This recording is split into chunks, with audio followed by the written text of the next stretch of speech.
I feel like I miss work and I want to go back to work. I feel like it's something that's super terrifying, and I live with a lot of anxiety, so I feel like this is just something else that's like piling onto my worries. It's super sad having to shut down something that's a huge part of your life. And I feel like me and Sean and Chloe haven't really been doing anything because, I mean, we're just stuck in the house. We're not going anywhere. So we thought that it would be a good idea to get a little puppy. You ready? Yeah, ready. You want to meet the puppy? It's a puppy. I found our dog online. Are you excited, sissy? No. Go get her. Her name is Kita, and she has a really good personality. Go give her loves. Go touch her. Say love you. Hello. Aww. She's an awesome, fun addition to our family. Good girl.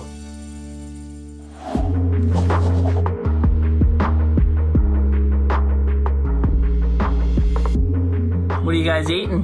No, puppy. You got raspberries?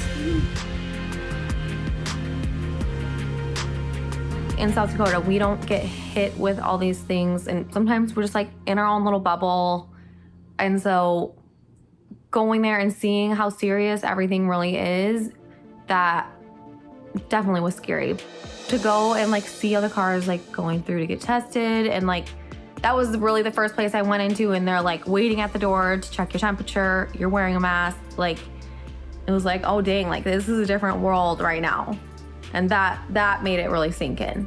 But I do not have COVID, which is great. It was a relief then to find out like I'm good, but then you still have that feeling for other people. Like there's people actually going through it, being tested and positive and so sick and losing family members. Like it is so sad and so scary.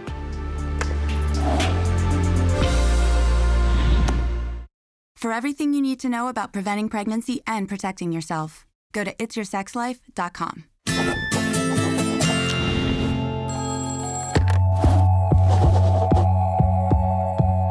My sister got home from visiting her boyfriend a few days ago, and she's not feeling well.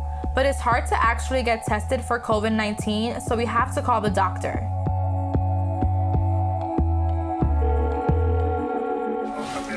Hi, I have my sister here who thinks she has the virus, and we were wondering if we can make an appointment to get tested for her.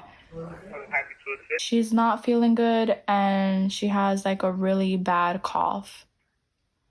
Okay, I'll contact you back to set you up with the first appointment, which will be a telehealth appointment over the phone. Okay. The physician's going to do a screening with her to qualify her for testing, okay? Okay, thank you so much. Alrighty, you're welcome. Bye. The doctor said Brittany qualifies for a COVID test, so my mom's watching the girls and we're heading to a drive-through center. Out of everybody in my family, it had to be me though. She'll be okay, right? You'll be okay? You'll be okay. This is like intense. Look at them. It's crazy. Can I record this? Yeah, by any sure, chance? Okay. You'll get your email in 74 hours, and it'll tell you if at this point you're positive or negative, okay? So if it comes back negative, keep in mind that you can still contract the virus, so you have to be careful just like everyone else, okay? It's just a light swab. I'm gonna go inside left nostril. It helps if you breathe in, just lean back. Just go ahead and relax. Breathe in. Good job. Good, good, good. Okay, we're there. I'm swabbing, and we're done. Done deal. You okay? Your eye's gonna get teary. Sometimes it makes you want to cough or sneeze, but by the time you leave the parking lot, you'll feel much better. Okay, thank you. Have a good day. Oh my god, I'm so sorry. Oh my god. I'm so sorry. Nose hurts. That was not cute at all. If she is positive, we have to come up with a game plan on what we're gonna do, because I don't think she can stay here in this house. No idea. This is like so crazy. Let's just see what the happens.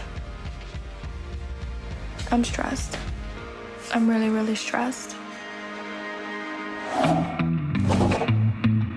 I'm really appreciative of Jeremy, and I want to talk to him about my book when I pick up Addie, because I know some of the content hasn't been easy for him now that it's public. Yeah. Was that in both cameras? Yeah, you can see both of my. You can see my hand in both clamps. Yeah. All right, that's awesome. So did she do good? Yeah, that's good. Was she excited to see you? I think so.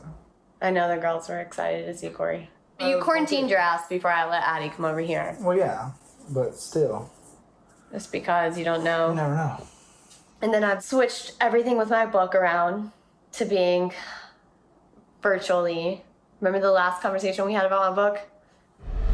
Matter of fact, I think we maybe not want to film about it. I still wanted to have a face-to-face conversation with you, kind of see where you're at with things. I mean, you already told me about the abortion possibly going to be in the book, so I really wasn't surprised. I've been dreading that since you told me about that a year ago. Well, I think it's something that no one should be ashamed of. No one should be afraid to speak about. I ain't even talking about that.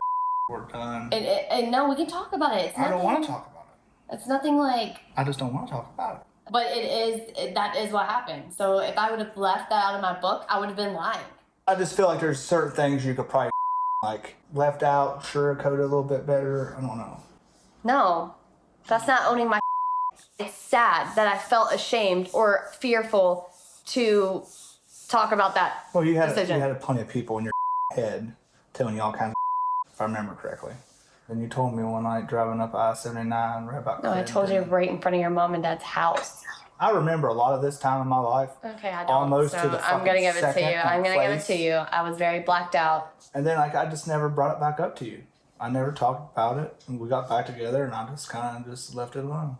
I mean, it was up. Like I was not happy with you that night. Like that night, man, it was just like something flipped, and you just started just like you had enough of trying to hide. And we had the conversation. You told me about the abortion. We stayed together for another 5 months after the cheating. I was kind of like not wanting to like not believe you 100%, but then like I didn't know to believe these other people was coming at me with proof. That's what with proof of. Mind you, I'm on pain medication, pretty hardcore. That's also in my book, me talking about being an addict and even the Suboxone. I had to pull myself off that. I was there, Leah. I remember all the. You would hold the medication and give it to me as it was prescribed, but still that's not a good idea because it's still... What else was I supposed to do? Instead of letting you drive I'm not saying you're guilty, and but get I'm it from saying... Billy Bob that might not be giving you the correct. At least I knew what was in our house at the time. And everybody in the world acted like I left you because you had anxiety and depression. I got to deal with that for about a year and a half. You did, but it doesn't matter what other people think. I left you mostly because... It was toxic. It was horrible. toxic. Just admit it. It was toxic. It was horrible. If you literally made one statement to me at the parking ride, you said, Leah, if you can't love yourself, you can't love anyone else. Yeah, and I'm in it. You can't love me if you don't love yourself.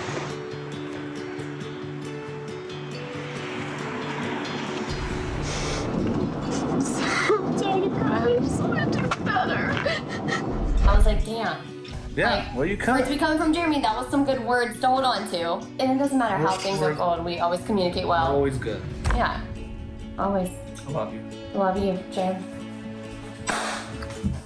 What is Your this? lab crew is here. All right, I gotta We're about to leave. All right. Give me the kisses. Yay, puppy. Give mommy good sugars. No, like this. It's your birthday!